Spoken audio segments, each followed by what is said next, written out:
आप सबको प्रभु यीशु मसीह के सामर्थ्य नाम में सलाम सलाम। आज बहुत ही सुंदर एक ऐसे विषय को हम सीखेंगे जो मेरे और आपके लिए और ऑनलाइन और ऑफलाइन सुनने वाले सभी लोगों के लिए बहुत बहुत आशीष का कारण बनेगा। क्योंकि आज का जो विषय है वो मैंने और आपने कभी सुना नहीं है, कभी सीखा नहीं है, कभी हमने इसके बारे में जाना नहीं है और कभी इसके बारे में हमने प्रयास नहीं किया। तो याद रखिए कि आपका मनुष्य का जीवन व्यर्थ है। मनुष्य अपने जीवन में कितनी उपलब्धियां हासिल करता है, कहीं पैसे कमाता है, कहीं गाड़ियां लेता है, घर बनाता है, संपत्तियां खरीदता है, बहुत कुछ वो अपने जीवन में करता है। लेकिन उसके जीवन में यदि ये बात नहीं हुई जो मैं आज आपको सिखाना चाहता हूं, तो आपके जीवन की सब चीज़ें बेकार है। आपके जीवन की सब चीज़ें बेकार हो जाएगी, कुछ भी आपके जीवन में अच्छा नहीं होगा। आप जिएंगे बहुत अच्छे से, आपके पास अच्छा धन होगा, आपके पास अच्छी गाड़ी होगी, आपके पास अच्छी फैसिलिटीज़ होगी, लेकिन अफसोस की बात यह है कि आपका जीवन अच्छा नहीं होगा। आपका आने वाला जीवन बिल्कुल अच्छा नहीं होगा। इसलिए यदि आप इस जीवन को सुधारना चाहते हैं, आशीषमय बनाना चाहते हैं और आने वाले अनंत जीवन को भी प्राप्त करना चाहते हैं, तो आज के इस संदेश में आप सबको बड़े ही ध्यान से सुनना होगा। आज का जो विषय है, आज का जो सब्जेक्ट है, आज का जो मेरा जिस विषय पे मैं आज से बात करूंगा आपसे, वो विषय है मन फिराव। मन फिराव का मतलब होता है पश्चाताप, और इंग्लिश में उसे कहते हैं रिपेंट। मन फिराव या पश्चाताप या रिपेंट आपके और मेरे जीवन में सबसे महत्वपूर्ण सब्जेक्ट है, सबसे महत्वपूर्ण बात है, और इसलिए आज हम सबको बड़े ही ध्यान से इस संदेश को सुनना होगा। तो मन फिराव का मतलब क्या होता है? सबसे पहले इसका तार्किक अर्थ को लेते हैं, इसका थोड़ा सा साधारण अर्थ समझने का भी प्रयास करेंगे कि मन फिराव का अर्थ क्या होता है कि जो मैंने किया उस बात से मुझे अफसोस है। Whatever I did, I'm sorry for that। मुझे उस बात से अफसोस है कि अरे ये कार्य क्यों मैंने किया। मैंने बड़े उल्लास के साथ, बड़ी खुशी के साथ वो कार्य तो कर दिया, लेकिन उसके परिणाम जब गलत तरीके से मेरे ऊपर प्रभावित हुए, उसके मुझे गलत परिणाम मिले, तब उस कार्य करने पर मुझे बड़ा अफसोस जताया। मैंने बड़ा अफसोस हुआ मुझे कि ये कार्य मैंने क्यों किया।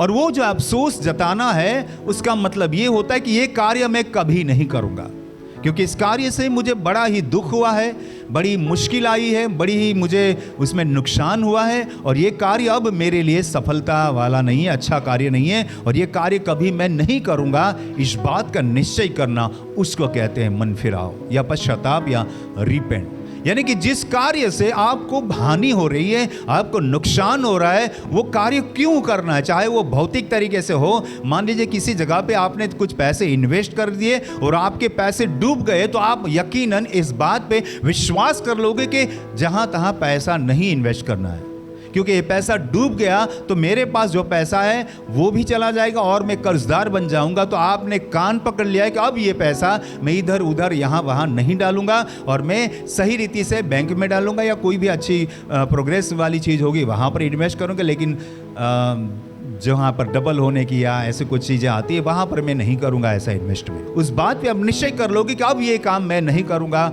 उसको कहते हैं पश्चाताप, उसको कहते हैं मन फिराव, उसको कहते हैं रिपेंट। एक साधारण तरीके से मैंने आपको रिपेंट के बारे में बताया।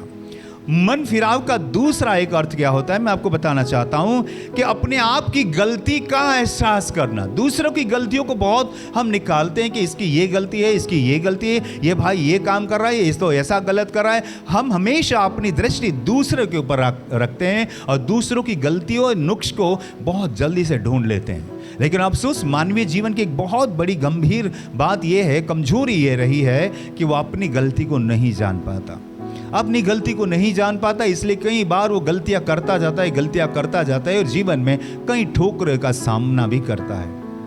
लेकिन जिस व्यक्ति के दिलो दिमाग में एक बात आ जाती है कि ये मैंने गलत काम किया, उस बात का उसे एहसास हो चुका है, उसे ख्याल आ चुका है, उसने ये बात का निश्चय कर लिया है कि ये गलत हो गया, ये गलती मैंने की है, उस गलती को सुधारने के प्रयास को भी मन फिराव या पश्चाताप या रिपेंट कहते हैं। ताली बजाए यीशु मसीह के नाम में। उदाहरण के रूप में यदि किसी भी चीज में, किसी भी कार्य में मुझे भारी नुकसान होता है, छोटा मोटा नुकसान होता है तो इंसान सहन कर लेता है, लेकिन भारी नुकसान होता है, लाखों रुपये का नुकसान हो जाता है, या जान पे बनाती है, या कुछ ऐसी चीजें होती है कि जिससे हमारे शरीर के अंगों को भी हानि हो जाती है। जैसे कई बार ऐसा होता है कि कोई जवान लड़का बाइक चलाता है और कहीं बड़ी स्पीड से वो बाइक चलाता है, अचानक उसका अकस्मात हो जाता है, एक्सीडेंट हो जाता है और अपने आपे में नहीं रहता और वो गिर जाता है, उसके हाथ पैर टूट जाते हैं, हड्डियाँ टूट जाती है, बड़ी गंभीर चोट उसको लगती है। तब बिस्तर पे पड़े पड़े वो सोचता होगा या सोचता है कि इतनी सुपर फास्ट बाइक में नहीं चलूँगा, अब मैं धीरे से चलाऊंगा कि मेरे हाथ पैर टूट गए, कहीं मैं बच गया तो अच्छा, नहीं तो मैं मर जाता।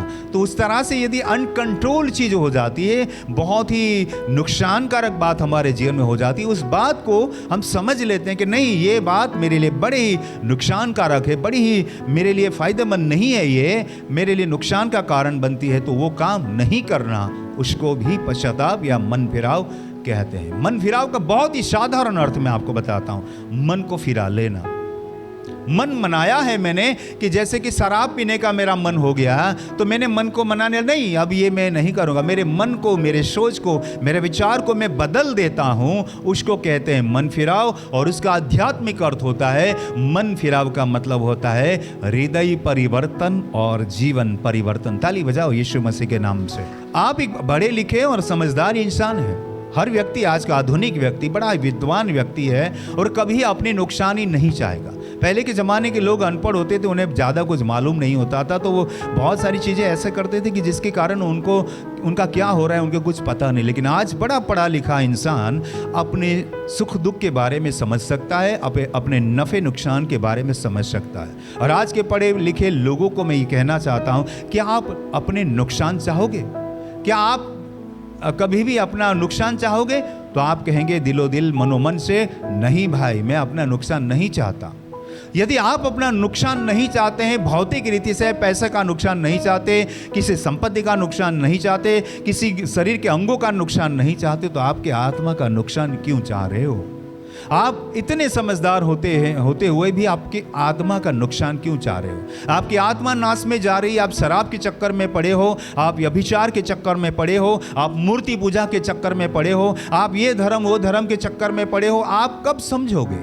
आपने अपने जीवन को अभी समझा ही नहीं है, आप गलत रास्ते पे जा रहे हो, क्योंकि आपने समझा ही नहीं सच्चाई क्या है। इंसान आज जीता तो है, सुबह होती है, शाम होती है, एक दिन खत्म हो जाता है, दूसरा दिन की सुबह होती है, शाम होती है, ऐसे करके उसके दिन, महीने, साल और बहुत ही मूल्यवान समय उसके जीवन से चला जाता है और समझता ही नहीं है कि मैंने अपने जीवन में क्या नुकसान पाया, मैंने आत्मा के बारे में सोचा ही नहीं है, तो मैं सबसे बड़ा मूर्ख इस दुनिया में कहलाऊंगा। इस दुनिया का सबसे बड़ा मूर्ख मैं कहलाऊंगा यदि मैं अपने शारीरिक नफे नुकसान के बारे में सोच रहा हूं, अपने भौतिक नफे नुकसान के बारे में सोच रहा हूं, लेकिन मैं अपने आत्मा के नुकसान के बारे में बिल्कुल नहीं सोच रहा। दुनिया का सबसे बड़ा मूर्ख मैं ही हूं। आज लोग क्या काम करते हैं? अपने जीवन को बचाने के लिए, आत्मिक कुछ उद्धार पाने के लिए, या कुछ ऐसे आत्मिक शांति पाने के लिए यहाँ वहाँ यात्रा करते हैं। कई पैसा खर्चा करते हैं कि 4 धाम की यात्रा कर लो, ये मंदिर जाओ, ये मस्जिद जाओ, ये गुरुद्वारा जाओ, ये चर्च जाओ, यहाँ जाओ। और कभी कभी ऐसा लोग आयोजन करते हैं कि रिटायरमेंट के बाद वो लोग यात्रा पे निकल पड़ते हैं। कोई हज को चला जाता है, कोई इज़राइल प्रवास में चला जाता है, कोई मक्का चला जाता है, कोई 4 धाम की यात्रा करने निकला और सोचता है कि मैं अब रिटायर हो चुका, मेरे पास अच्छे खासे पैसे हैं, अच्छी मेरे पास जमा पूंजी है, मैं क्या करूंगा बुढ़ापे में? इससे बेहतर मैं भगवान के दर्शन करने निकलूं, यहाँ वहाँ जाऊं और मेरे आत्मा के उद्धार के लिए मैं कुछ करूं। लेकिन वो व्यर्थ है, क्योंकि हम लोग उस परमेश्वर को खोज रहे हैं जो हमारे भीतर है। और हम खोज रहे हैं 4 धाम की यात्रा में, हम खोज रहे हैं मक्का में, हम खोज रहे हैं इज़राइल में, हम खोज रहे हैं यहाँ वहाँ तहाँ, सब जगह पे जा रहे हैं। और यही हमारी गलती हो जाती है कि हम एक पर्यटक के रूप में यहाँ वहाँ घूमते हैं, लेकिन आध्यात्मिक रूप में हम कभी नहीं घूम रहे हैं। आध्यात्मिक रूप में हमारी यात्रा है ही नहीं, क्योंकि हम लोगों ने अपने पास अच्छी जमा पूंजी है, रिटायर्ड हुए, पैसे अच्छे हैं, तो हम लोग घूम घाम के आए और अच्छा बस एक खुशी मिली। लेकिन अफसोस की बात है, आध्यात्मिक रीति से आपको कुछ भी लाभ नहीं हुआ। और इस तरह से हम आत्मा की खोज में बिल्कुल नहीं जाते। आत्मा के बचाव के बारे में कभी नहीं सोचते। इसलिए आज हम जानेंगे मत्ती रचित सुसमाचार 3 अध्याय 1 और 2 पद। आप लोग पढ़िए मत्ती रचित सुसमाचार 3 अध्याय और 1-2 पद मैं पढ़ता हूँ। उन दिनों में यूहन्ना बपतिस्मा देने वाला आकर यहूदिया के जंगल में यह प्रचार करने लगा, मन फिराओ क्योंकि स्वर्ग का राज्य निकट आ गया है। इस पहले वचन के लिए एक बार जोरदार ताली बजा दीजिए। उन दिनों में, कौन से दिनों में? जब यीशु मसीह ने अपने सेवा कार्य को आरंभ नहीं किया था। ऐसे दिनों में जब यीशु मसीह ने अपने आप को प्रेजेंट नहीं किया था। ऐसे दिनों में एक व्यक्ति था जिसका नाम यूहन्ना बपतिस्मा देने वाला। वो कहां पुकार रहा था? कहां? कौन सी जगह? बताइए, जगह का नाम बताइए। मैंने व्यक्ति का नाम नहीं पूछा, मुझे जगह का नाम बताइए। कौन सी जगह पे वो पुकार रहा था? कहां पुकार रहा था वो? जंगल में। आप देखिए, बड़े ध्यान से देखिए, आज आधुनिक जमाने में जंगल में जाना कोई पसंद नहीं करता। आज के बड़े बड़े जो महानगर है, इतने बड़ी बड़ी बिल्डिंग है और लोग गांव से निकल के शहरों में जा रहे हैं। आज का पूरा जीवन जो शैली है, पूरी जो लाइफस्टाइल है, वो गांव को छोड़ के लोग शहरों में आ रहे हैं। फुटपाथ पे भी कुछ लोग रह रहे हैं, 2 वक्त की रोटी कमा रहे हैं, बड़ी जिल्लतों का सामना कर रहे हैं, बड़ी मुश्किलों का सामना कर रहे हैं। लेकिन जंगल में कोई नहीं जाना पसंद करेगा। जंगल में रहते हुए लोग भी पढ़ाई लिखाई करके शहरों में बसने का प्रयास करते हैं। उन शहरों में बस रहे जहां पर हॉर्न की आवाज़ आ रही है, जहां पर फैक्ट्रियों के धुआं निकल रहा है, जहां पर एक दूसरा व्यक्ति एक दूसरे से टकरा जाता है, लेकिन कोई पूछने वाला नहीं है। उस शहरों में लोग बसना पसंद करते हैं। लेकिन जंगल की बात मैं करता हूं। जंगल में ऐसे ही लोग जाते हैं जो अनपढ़ है। जंगल में ऐसे ही लोग जाते हैं जो मतलब वहां के आदिवासी हैं। जंगल में ऐसे ही लोग रहते हैं जो जंगल से के ऊपर निर्भर है, जैसे लकड़ी काटने वाले हो, या नदी के किनारे हो, या समंदर के किनारे हो तो मछली पकड़ने वाले लोग हो, या फिर ऐसे साधारण कार्य करने वाले लोग जंगल की ओर जाते हैं। आज के ज़माने में भी देखिए आप, तो जंगल के अंदर बहुत सारे ऐसे लोग रहते हैं जिसको हिंदी में जाहिल कहा जाता है, अनपढ़ कहा जाता है। वो अपने जीवन निर्वाह को जंगल की पैदाइश से वो खाता है, वहीं से उसका जीवन चलता है। जैसे हम साधारण रीति से कहें, आदिवासी लोग। मैं आपको बताना चाहूँगा कि ऐसे लोगों ने शास्त्र पढ़े नहीं होते। They didn't understand what is the religious book। जंगल के लोगों के बारे में एक आध्यात्मिक बात बताना चाहता हूं कि उनको परमेश्वर के बारे में ज़्यादा कुछ मालूम नहीं होता। उनको शास्त्रों के बारे में ज़्यादा कुछ मालूम नहीं होता। 2000 साल पहले की बात है। ऐसे अनपढ़ लोग, जाहिल लोग और गांव के लोगों को शास्त्रों के बारे में कुछ भी नहीं मालूम, परमेश्वर के बारे में कुछ नहीं मालूम। बस उसे तो लकड़ी काटना है, मछली पकड़ना है, छोटा मोटा काम करना है, ऐसा अपना जीवन गुजारा करते। लेकिन वहाँ पर परमेश्वर ने एक ऐसे संदेशवाहक को भेजा, यूहन्ना बपतिस्मा देने वाला। वो वहीं पर जवानी से लेकर कुछ समय तक वहीं पर रहा और उन लोगों के बीच में नदी किनारे, यरदन नदी के किनारे वो कह रहा था, मन फिराओ क्योंकि स्वर्ग का राज्य निकट आ गया। ताली बजाओ, हालेलुया, ताली बजाए यीशु मसीह के नाम। आपने ध्यान नहीं दिया होगा शायद, लेकिन वो ऐसे लोगों को कह रहा है जो बिल्कुल अनपढ़ है, ऐसे लोगों को कह रहा है जो आदिवासी है, ऐसे लोगों को कह रहा है जो जंगल के ऊपर निर्भर है, ऐसे लोगों को कह रहा है जो गाय भैंस भेड़ बकरियां चराने वाले गवाले लोग हैं, ऐसे लोगों को कह रहा है जो गंवार है, बिल्कुल शास्त्रों के बारे में नहीं जानता। ऐसे लोगों को वो पुकार कर कहता है, मन फिराओ क्योंकि परमेश्वर का राज्य यानी कि स्वर्ग का राज्य निकट आ गया है। आप बड़े ध्यान से सुनिए कि कोई एक व्यक्ति जंगल में पुकार रहा है, जंगल में जाने वाले लोग उसको सुन रहे हैं। एक व्यक्ति ने सुना, अनसुना कर दिया होगा, दूसरे व्यक्ति ने सुना, अनसुना कर दिया होगा। ऐसे कई दिनों तक उसने पुकारता रहा, लेकिन उसके पास कोई आ नहीं रहा होगा, उसके पास कोई जाने की हिम्मत नहीं करता होगा। शायद कोई उसे पागल समझता होगा, शायद कोई उसे ऐसा ही जाहिल समझता होगा, शायद कोई उसे ऐसा ही एक आम इंसान समझता होगा, क्योंकि उसके कपड़े भी थोड़े से अलग प्रकार के थे। जैसे हम लोग कपड़े पहनते वैसे नहीं थे, ऊँट के रुए से बने हुए कपड़े पहनता था। जंगल की पैदाइश को खाने वाला वो यूहन्ना बपतिस्मा देने वाला व्यक्ति था। बहुत सारे लोगों ने उसको इग्नोर किया होगा, बहुत सारे लोगों ने उसको अवगणित किया होगा कि भाई इसकी बात क्यों सुने। लेकिन कहीं ऐसा बन गया होगा कि एक आध व्यक्ति ने सुना, उस व्यक्ति के मन में ऐसा लगा होगा कि ये बात आदमी सही कर रहा है, मान लीजिए मेरे जैसा एक साधारण व्यक्ति उस जंगल में कुछ काम की वजह से गया हो और उसके अंदर एक गिल्टी फील हो रही है, इसके अंदर से एक दोष भावना चल रही है, किसी व्यक्ति के साथ अनबना हुआ हो या किसी प्रकार का पाप किया हो या किसी प्रकार का किसी औरत के साथ व्यभिचार किया हो या किसी प्रकार की चोरी की हो, और व्यक्ति वो जंगल में गया होगा अपने काम के कारण और उसने वो सुना होगा कि ये यूहन्ना एक पुकार आए कि मन फिराओ, आपने जो गलत किया है उसका पश्चाताप करो, परमेश्वर का राज्य निकट आगा वगैरह वगैरह। ऐसी बातें जब उसके दिलो दिमाग तक पहुंची होगी तो उसका मन हिल गया होगा। उस एक व्यक्ति को मैं धन्य कहता हूं कि उस व्यक्ति ने सोचा होगा सच में I am so sorry for that, मुझे मैं बड़ा दिलगीर हूं ऐसी गलत चीज़ों को करने के कारण। उसने गिल्टी फील किया होगा। गिल्टी फील मतलब उसने अपने आप को दोषित समझा होगा। जब तक आप अपने आप को दोषित नहीं समझते, जब तक अपने आप को गलत नहीं समझ, तब तक आप रिपेंट कर ही नहीं सकते, तब तक आप मन फिराव नहीं कर सकते, तब तक आप पश्चाताप नहीं कर सकते। इसलिए सबसे पहली शर्त यह है आपके अंदर वो गलती का एहसास होना चाहिए। और उस व्यक्ति ने सुना होगा और उसने कहा होगा मैं क्या करूं,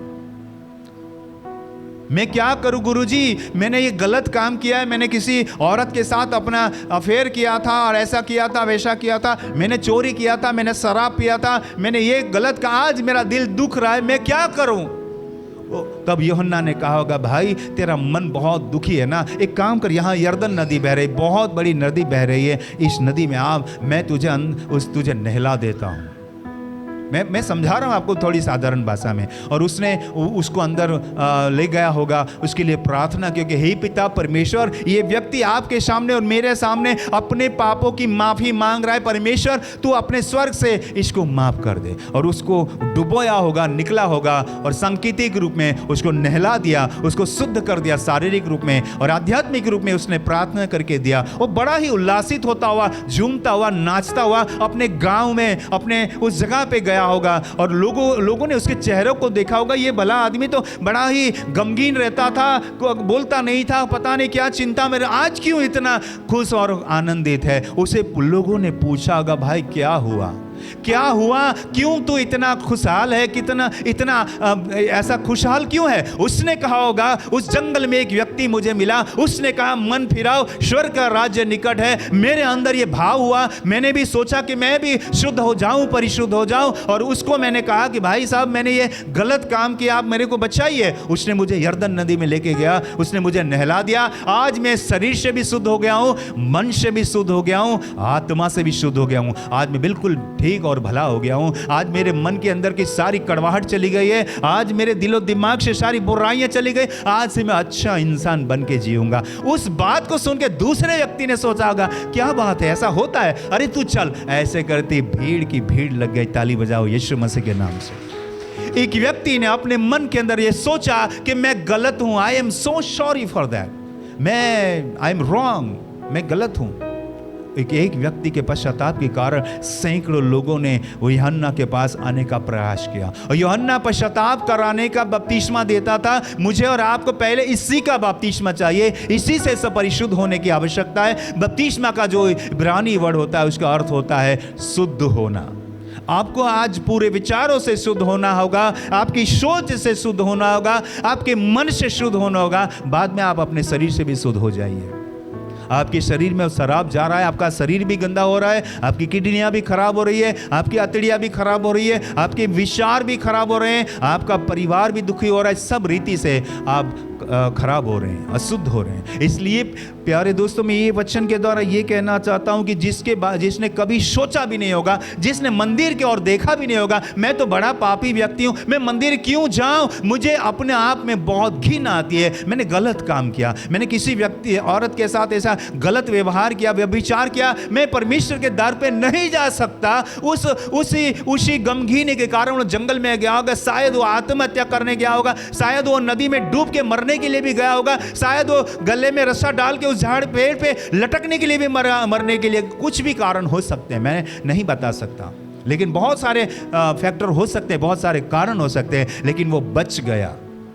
और उसके पीछे पीछे हजारों लोगों ने इस बात को दोहराया कि मैं भी मन फिराना चाहता हूँ, मैं भी ये गलत काम छोड़ना चाहता हूँ। कई ऐसे चोर उचक के लोगों ने भी ये पश्चाताप किया। तब यहाँ जो पुलिस चौकी थी वहाँ पर लोगों ने देखा कि अब ये गुनाह क्यों कम हो रहे हैं, ये गुनाह की मात्रा क्यों कम हो रही है। वहाँ आप पुलिस स्टेशन में जाइए तो वहाँ पर एक बोर्ड रखा होगा, वहाँ पर लिखा होगा चोरी करने वाले कितने केस है, हत्या करने वाले कितने केस है, और यहाँ ये किस किस प्रकार के गुनाह होते मुझे ज़्यादा मालूम नहीं, लेकिन बहुत सारे बोर्ड पे लिखा होगा। जैसे कोई टीचर होता है ना, उनके यहाँ बोर्ड भी रखा रहता है, भाई इतने हाजिर है, इतने गैर हाजिर है, यानी प्रेजेंट है और इतने नहीं है। तो मतलब एक चार्ट रहता है। तो कहने का मतलब ये है कि पुलिस वाले ने सोचा कि ये लोग आजकल चोरी क्यों नहीं कर रहे, आजकल ये लोग अच्छा जीवन कैसे व्यतीत, क्यों शराब के चक्कर में क्यों नहीं पड़े, क्यों आज ये अफेयर्स वाले केसेस हमारे पास क्यों नहीं आ रहे। उन्होंने पूछा कि भाई इधर आ, क्या हुआ, क्यों तो सुधर गया। उसने बताया कि जंगल में एक व्यक्ति है, उसने हमें कहा मन फिराओ, पश्चाताप करो, क्योंकि परमेश्वर का राज्य निकट है। तो हमें अपनी गलती एहसास हो चुकी है, और वो एहसास के कारण वो यर्दन नदी में हम गए और वहाँ पर हमने डुबकी का हमने बपतिस्मा ले लिया, हमने वहाँ पर जाके स्नान संस्कार ले लिया, हमने वहाँ पर जाके बपतिस्मा ले लिया। आज से हम सुधर गए हैं। मन फिराओ उसी को कहते हैं जो अपने आप को सुधारता है, अपने आप को बचा लेता है, वही होता है मन फिराओ। ताली बजाओ यीशु मसीह के नाम में। और इसलिए जंगल की बात मैं स्टार्टिंग करता हूं, क्योंकि जंगल में अनपढ़ लोग होते हैं, इनको शास्त्रों के बारे में मालूम नहीं, धर्म के बारे में मालूम नहीं, परमेश्वर के बारे में मालूम नहीं, लेकिन ऐसे लोगों ने मन फिराव करना चालू कर दिया। जो जाहिल कहलाते थे, जो शास्त्री फरीसी लोग होते हैं, जो बड़े अपने आप को धार्मिक समझते थे, ऐसे लोगों ने सोचा कि ये आम इंसान, अनपढ़ लोग, गांव के गंवार लोग कैसे सुधर रहे हैं। और वैसे करके पुलिस वाले भी वहां पर पहुंचे। भाई क्या हो रहा है, माजरा देखे तो सही है, क्योंकि पुलिस वाले को ये फर्ज में आता है कि भाई ये संशोधन करे, ये जांचे पड़ताल करे कि भाई क्या हो रहा है, एक्चुअल में क्या कोई गुनाह प्रवृत्ति तो नहीं हो रही है, क्या चल रहा है। तो वहां पर देखा तो वहां पर यूहन्ना बपतिस्मा देने वाला ये प्रचार कर रहा था, कि कह रहा था कि मन फिराओ क्योंकि स्वर्ग का राज्य निकट आ गया है। तब पुलिस वालों ने भी ये सुना। तो यहां पर देखिए पुलिस वाले भी वहां गए, सिपाही लोग भी वहां पर गए, सैनिक लोग भी वहां पर गए, और ये सारी चीजें होती हम देखेंगे। तो पहले ही देखते हैं कि जंगल के लोग, आदिवासी लोग, अनपढ़ लोग, जाहिल लोग, ऐसे लोगों ने मन फिराव करना आरंभ कर दिया। इतना ही नहीं, आगे वचन पढ़ते हैं। लूका रचित सुसमाचार उसका 3रा अध्याय हम देखेंगे, उसमें 7वां वचन पढ़ते हैं। लूका रचित सुसमाचार 3रा अध्याय 7वां वचन। और जो भीड़ की भीड़ उससे बपतिस्मा लेने को निकल आती थी, उनसे वह कहता था, हे सांप के बच्चों, तुम्हें किसने जता दिया कि आने वाले क्रोध से भागो। अनपढ़ लोग थे, गांव के लोग थे, आदिवासी लोग थे, ज़्यादा कुछ मालूम नहीं था धर्म के बारे में, लेकिन यूहन्ना कहता था कि किसने तुम्हें चिता दिया, किसने तुम्हें इस बात की चेतावनी दे दी कि आने वाले क्रोध से बचना है। देखिए हमारे दिलों दिमाग में एक शब्द भी लगना चाहिए, एक शब्द भी यदि लग जाता है तो हमें पश्चाताप करने का मन होता है। आगे पढ़ते हैं, 12 वचन पढ़ते हैं। महसूल लेने वाले भी बपतिस्मा लेने आए और उससे पूछा, हे गुरु हम क्या करें।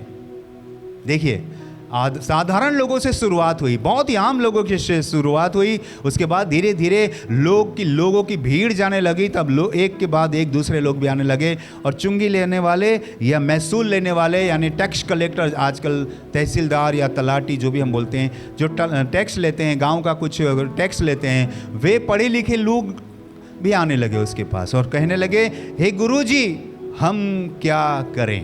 They are educated people. उन्होंने कहा, हे गुरुजी हम क्या करें। उसने उनसे कहा, जो तुम्हारे लिए ठहराया गया है उससे अधिक ना लेना। आजकल लांच लेना बहुत आम बात हो चुकी है। ये करप्शन आज बहुत कुछ बढ़ चुका है भारत में, और अधिक लेने की फिराक में दुनिया आज पागल हो रही है। लोगों से पैसा लिया बिना काम नहीं हो रहा है। लेकिन यहाँ यूहन्ना कहता है कि जो तुम्हारे लिए निश्चित कर दिया गया है, जो तुम्हारे लिए तय किया गया है, उससे अधिक लेना बंद कर दीजिए। 14 वचन में लिखा है, सिपाहियों ने भी उससे यह पूछा, हम क्या करें। आप लोग बोलिए, हम क्या करें, जोर से बोलिए। देखिए आपका दिल दिमाग इस संदेश में इतना ज़्यादा लगना चाहिए, आपकी दिलो दिमाग से एक आवाज़ निकल, मैं क्या करूं, मैं क्या करूं प्रभु, अब मुझे क्या करना होगा, हम क्या करें। क्योंकि वो बहुत संख्या में लोग थे, बहुवचन में है इसलिए, लेकिन आप व्यक्तिगत रीति से कहिए, मैं क्या करूं। उसने उनसे कहा, किसी पर उपद्रव न करना और न झूठा दोष लगाना और अपने वेतन पर संतोष करना। पुलिस वाले ज़्यादातर अपने वेतन पे संतोष नहीं करते, बहुत सारे पुलिस वाले ऐसे गलत करते हैं, जो भी करते हैं प्रभु जाने। लेकिन देखिए यहाँ पर धीरे धीरे करके पहले आम लोग, उसके बाद महसूल लेने वाले लोग, उसके बाद सिपाही लोग, इस तरह से धीरे धीरे ग्राफ बढ़ने लगा। ताली बजाओ यीशु मसीह के नाम में। यानी कि मैं बड़े ही ध्यान से आपको ये बात सिखाना चाहूँगा कि पश्चाताप या मन फिराव साधारण व्यक्ति के लिए कितना जरूरी है। फिर देखेंगे कि पढ़े लिखे लोगों के लिए जरूरी है कि नहीं। धीरे धीरे हम स्टेप में बढ़ रहे तो देखते हैं कि आम इंसान, आदिवासी लोग, जंगल में काम करने वाले लोग, नदी और समंदर के आसपास या अंदर काम करने वाले लोग, मछली पकड़ने वाले, ऐसे लोगों के साथ साथ साथ महसूल लेने वाले और सिपाही लोग तक पहुंच गए। आपने सुना शुरुआत में यूहन्ना बपतिस्मा देने वाले ने साधारण लोगों से उसका आरंभ किया, उस परमेश्वर के कार्य को आरंभ किया, और जंगल से नाता रखने वाले लोग वहाँ पर आए धीरे धीरे करके, महसूल लेने वाले, उसके बाद सिपाही लोग यानी कि पुलिस के लोग भी, गवर्नमेंट के लोग भी वहाँ पर आने लगे। लेकिन अब दायरा बदलता है, एक और स्तर पे हम देखेंगे, ऊपर के स्तर को भी देखेंगे, और प्रभु यीशु मसीह की सेवकाई का आरंभ होता है यहाँ पर। और प्रभु यीशु मसीह ने क्या किया देखते हैं। आप लोग जानते हैं कि प्रभु यीशु मसीह गांव-गांव जाते थे, शहर जाते थे, मंदिर जाते थे, जहाँ लोग इकट्ठे होते थे या इकट्ठा होने की संभावना रहती थी, वहाँ पहाड़ पे, यहाँ वहाँ सब जगह पे, मैदानों में प्रभु यीशु गए और परमेश्वर के राज्य को उन्होंने बताया। लेकिन प्रभु यीशु मसीह मत्ती 4 अध्याय 17वें वचन में क्या कहते हैं, उस समय से यीशु ने प्रचार करना और ये कहना आरंभ किया। ताली बजाओ यीशु मसीह के नाम में, हालेलुया। लेकिन देखिए शब्दों को बड़ा ध्यान से सुनिए। पहले हमने सुना था कि जंगल में यह प्रचार करने लगा। प्रचार की आज बहुत जरूरत है। प्रचार और प्रसार ऐसे हिंदी में बहुत अच्छे वर्ड है। प्रचार का मतलब होता है विशेष रीति से प्रस्तुत करना, और प्रसार का मतलब होता है बहुतायत से प्रसारित करना, यानी बहुत अच्छे मीडिया से। जैसे रेडियो एक मीडिया है, उसके माध्यम से कुछ लोग सुनते हैं, FM है उससे थोड़े कम सुनते हैं, शॉर्ट वेव है उससे ज़्यादा सुनते हैं, मीडियम है उससे मीडियम सुनते हैं, लेकिन टेलीविज़न से दुनिया भर के लोग, कल मैच देखा होगा। तो कहने का मतलब प्रसार का मीडिया अलग अलग होता है, प्रसार अलग चीज़ होती है, लेकिन प्रचार अलग होता है। प्रचार का मतलब जो विशेष रीति से मुझे कहा जाता है, लोगों को कहा जाता है, बड़े भारपूर्वक कहा जाता है, उसको हम प्रचार कहते हैं। उसमें एक अधिकार होता है, उसमें एक उद्देश्य होता है, उसमें एक चैलेंज होता है, उसमें एक कॉलिंग होता है। कॉलिंग समझ रहे ना, इसमें एक पुकार होती है, आपको कुछ आमंत्रित करता है।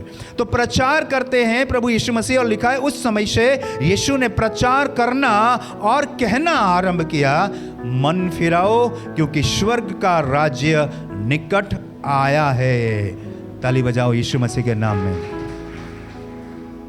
देखिए बहुत ही सटीक तरीके से यूहन्ना जो कार्य कर रहा था, प्रभु यीशु मसीह ने गांव-गांव जाकर, शहर जाकर, मंदिर जाकर लोगों से कहा, ऐसे लोगों को कहा जो पढ़े लिखे हैं, ऐसे लोगों को कहा जो अपने आप को धार्मिक समझते हैं, धर्मी समझते हैं, सब लोगों को प्रभु कहता था मन फिराओ क्योंकि स्वर्ग का राज्य निकट आया है, अब आ चुका है। अब इंतजार मत कीजिए। आज आपने सोचा समझा तो बस आज ही अपने जीवन को बदलने का प्रयास कीजिए। मैं कभी धर्म प्रचार में मानता नहीं हूं, क्योंकि मैं कोई भी धर्म में बिलीव नहीं करता हूं। हर व्यक्ति के लिए, हर किस्म के लोगों को, हर दायरे के लोगों को, हर क्षेत्र के लोगों के लिए मन फिराव बहुत बहुत जरूरी है। मन फिराना चाहिए ही चाहिए, चाहे तो अनपढ़ है, जाहिल है, गांव का है, आदिवासी है, जंगल में रहने वाला है, गांव में रहने वाला है, शहर में रहने वाला है, या तू बड़ा धर्मी अपने आप को समझता है। लेकिन एक बात तेरे और मेरे लिए बहुत महत्वपूर्ण है, वो है पश्चाताप करना, वो है मन फिराना, वो है अपने आप को समर्पित कर देना, अपने आप को सुधार लेना, अपने आप को बदल लेना। ताली बजाओ यीशु मसीह के नाम में। यहाँ पर देखिए प्रभु यीशु मसीह हर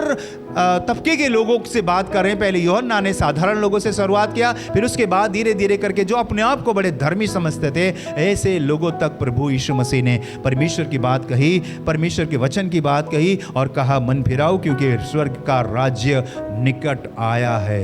ये मेरे लिए और आपके लिए भी। आप अपने आप को बड़े धर्मी समझते हैं, बड़े ज्ञानी समझते हैं, बड़े विद्वान समझते हैं, तो प्रभु यीशु खुद आपको कहते, यूहन्ना नहीं कह रहा भाई, कोई दास नहीं कह रहा, खुद प्रभु यीशु मसीह आपको कहते भाई कहाँ जा रहा है तू? Where are you going brother? Where are you growing sister? Where are you? What are you doing?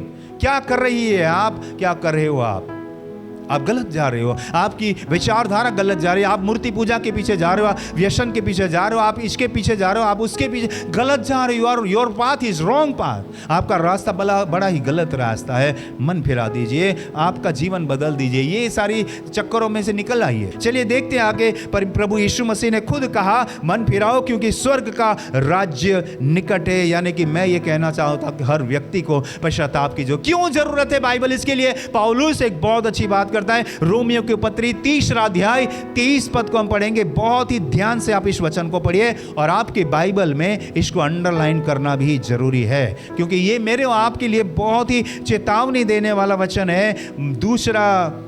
Romeo की पत्री 3 अध्याय और 23 पद। इसलिए कि सबने पाप किया है। ये क्यों पश्चाताप करना जरूरी है, क्यों मन फिराना जरूरी, क्यों अपने आप को बदलना जरूरी है? क्योंकि बाइबल इसके बारे में व्याख्या बताता है। बाइबल कहता है इसलिए कि सबने पाप किया। दुनिया का चाहे अनपढ़ व्यक्ति क्यों ना हो, जंगल में रहने वाला क्यों ना हो, गांव में रहने वाला क्यों ना हो, शहर में रहने वाला क्यों ना, मंदिर में रहने वाला क्यों ना हो, अपने आप को बड़ा पंडित क्यों ना समझता हो, अपने आप को बड़ा धर्मी समझता क्यों ना हो, लेकिन सबने पाप किया है। Everyone is Sinner. कोई बच नहीं सकता इस दुनिया में, कोई ऐसा आदमी नहीं है जो अपने आप को संपूर्ण कह सके। प्रभु यीशु मसीह के अलावा इस दुनिया में ऐसा कोई भी मनुष्य नहीं है, आदम से लेकर अब तक और अब के बाद जितनी भी मनुष्य जाति आएगी, मनुष्य आएंगे, कोई भी ऐसा व्यक्ति परिपूर्ण नहीं है जो अपने आप को निर्दोष कह सके, अपने आप को निष्कलंक कह सके। इसलिए पौलुस कहता है इसलिए कि सबने पाप किया है और परमेश्वर की महिमा से रहित है। रहित शब्द को थोड़ा सा व्याकरण के तौर पे देखेंगे। रहित का मतलब क्या होता है? दूर नहीं लिखा। रहित का मतलब होता है खाली। जैसे कि आपको प्यास लगी है और आपका लड़का या आपकी छोटी लड़की को बोले कि बेटा एक गिलास पानी लेके आ, और आपने उम्मीद रखी कि मेरा बेटा या बेटी, छोटी वाली बच्ची या बच्चा मेरे लिए अभी पानी लेके आएगी, और वो वहाँ पर एक गिलास रखा था, वो सीधा उठा के आपको हाथ में दे देगा और आप समझेंगे कि इसके अंदर पानी है, और आप उस गिलास को पीने के प्रयत्न में या देखेंगे तो उसमें पानी बिल्कुल नहीं है। क्यों? वो आपकी प्यास नहीं बुझा सकता। वो लड़की ने आपका कहा माना, वो लड़की ने गिलास लेके आई, आपके हाथों में थमाया, फिर भी आप अभी भी प्यासे है। बताइए कारण? क्योंकि गिलास रहित है, खाली है। आज दुनिया में बहुत अच्छे शानदार ग्लास की तरह हम लोग हैं, शानदार मटके की तरह हम लोग कई मटके वाले के पास जाएंगे, बड़े ही सुहावने कलर से उसको बनाया जाता है, सुशोभित किया जाता है। कई कई प्रकार के मटके होते हैं, लेकिन वो मटका खाली है, आपकी प्यास नहीं बुझा सकता। इसी तरह से हमारे जीवन को जानिए, देखिए, परखिए, खाली है अभी भी आप। रहित का मतलब खाली होना, रहित का मतलब empty. We are empty from the glory of God. हम परमेश्वर की महिमा से खाली है। कोई अपने आप को भरपूर नहीं कह सकता, कोई अपने आप को भरा हुआ नहीं कह सकता, क्योंकि वी आर एम्प्टी, हम लोग खाली है। वी आर एम्प्टी वेसल्स, हम लोग खाली पात्र हैं, कुछ भी नहीं हमारे पास। चाहे हम कोई भी धर्म मानते, मैं किसी धर्म का नाम नहीं लूंगा, आप दुनिया के कोई भी धर्म को मानते हो, यू आर एम्प्टी। परमेश्वर की नजरों में, उसकी महिमा से आप बिल्कुल खाली हो। लेकिन यहां लिखा है कि इसलिए कि सबने पाप किया, परमेश्वर की महिमा से रहित है, बिल्कुल कुछ भी नहीं हमारे पास। अभी भरना है तो पश्चाताप करना होगा। मत्ती 11 अध्याय 20 से 24 वचन में पढ़ता हूं, ध्यान से सुनिए। तब वह उन नगरों को उल्लाहना देने लगा। उल्लाहना का देने का मतलब होता है जैसे किसी को दोषित ठहराना, या किसी को अफसोस व्यक्त कराना, या किसी को बड़े ही गंभीरता से कहना, किसी को दोष जाहिर करना, भाई ये गलत है, ये गलत मत कर तू। इस तरह से किसी को यदि बोलते हैं तो हिंदी में उल्लाहना कहते हैं। तब वह उन नगरों को उल्लाहना देने लगा जिनमें उसने बहुत से सामर्थ के काम किए थे। पहले उसने प्रचार किया, ध्यान से सुनना, बड़े ही ध्यान से सुनना। पहले मैंने भी प्रचार किया, पहले यूहन्ना ने भी प्रचार किया, मैंने भी प्रचार किया, लेकिन अब उल्लाहना का टाइम है। अब दोष लग जाएगा आपके ऊपर। अब बड़े कठिन शब्दों को ध्यान से सुनिए आप। प्रभु यीशु मसीह उन शहरों में जाते थे जहाँ जहाँ बड़े बड़े चमत्कार किए, अब वापस जाके उनको कहते थे मैंने बड़े बड़े चमत्कार आपको दिए, अब भी आपने जीवन नहीं बदला, अब भी आपने शराब नहीं छोड़ी, अब भी आपने मूर्ति पूजा नहीं छोड़ी, अब भी आपने व्यभिचार करना नहीं बंद किया, अब भी आपने ये धर्म के चक्कर में पड़े हो, भाई कब सुधरोगे? प्रभु यीशु मसीह ने उन नगरों में गया जहाँ जहाँ उसने बड़े चमत्कार किए थे और लोगों को उल्लाहना देने लगा जिनमें उसने बहुत से सामर्थ्य के काम किए थे, क्योंकि उन्होंने अपना मन नहीं फिराया था। आज भी लोग इतने कठिन है ना, संदेश बार बार सुनते, चाहे ऑनलाइन हो ऑफलाइन हो या सीधे मेरे साथ बैठकर सुनते हैं, लेकिन मन नहीं फिराते, वहीं के वहीं है। हर संडे आते जाते हैं, कुछ बदलाव नहीं होता। आज ये संदेश आपके दिलों को हिला देना चाहिए। ताली बजाओ यीशु मसीह के नाम में। थोड़ा सा झकझोड़िए आपको अब नींद से जागिए भाई। परमेश्वर आपको अब तो उल्लाहना देने लगा। पहले बहुत प्यार से कहता था, प्रचार कहता था मन फिराओ, परमेश्वर का राज्य निकट, लेकिन अब नहीं, वो समय चला गया। अब आपको उल्लाहना देता है, बड़े गंभीरता से कहता है, आपको जता रहा है, वो समझा रहा है, आपको दोषी ठहरा है। भाई जागिए अब। और यहाँ लिखा है, हाय खुराजिन, हाय बैतसैदा, जो सामर्थ के काम तुम में किए गए यदि वे शूर और सैदा में किए जाते तो टाट ओढ़कर और राख में बैठकर वे कब के मन फिरा लेते। ऐसे ऐसे बड़े चमत्कार प्रभु यीशु मसीह ने खुराजीन में और बैतसैदा में किए, लेकिन आज भी लोग प्रभु की तरफ ध्यान नहीं दे। ऐसे ही यहाँ भी बैठे लोग होंगे, ऑनलाइन भी सुनने वाले लोग ऐसे भी हो, अभी भी ऐसे भी लोग ऐसे होंगे जो अभी भी अपने मन को कठोर बना रहे हैं। कुछ समझ